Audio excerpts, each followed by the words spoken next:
নমস্কার।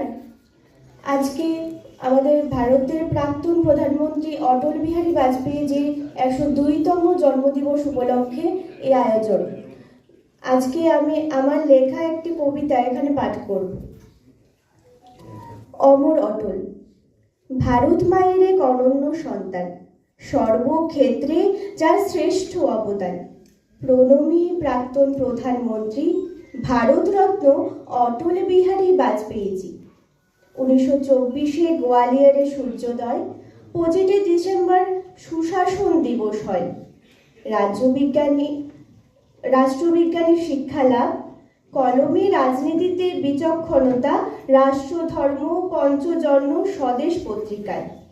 বিদেশমন্ত্রীর ভূমিকায় থেকে হিন্দি ভাষায় প্রথম রাষ্ট্রসংঘে ভাষণ।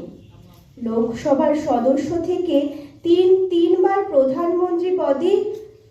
রাজনীতিতে গভীর বিচার, সত্য পথে নির্ভীক আচার। মুগ্ধ করা বাচন শৈলী, রক্তে ছিল কবির বাণী।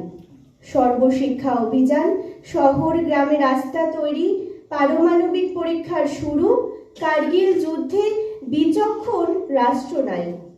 জনমনে মৃত্যুকে করেছেন জয়, বদনামে ছিল ভীষণ ভয়। ভ্রাতৃত্বের গান গেয়েছেন সদাই, দেশ ও গণতন্ত্রের করেছেন বড়াই। শ্রেষ্ঠ বক্তা, শ্রেষ্ঠ কবি, শ্রেষ্ঠ তার নেতৃত্ব। অমর অটল সবার মাঝে জন্মদিবসে নমন জানায়। ধন্যবাদ।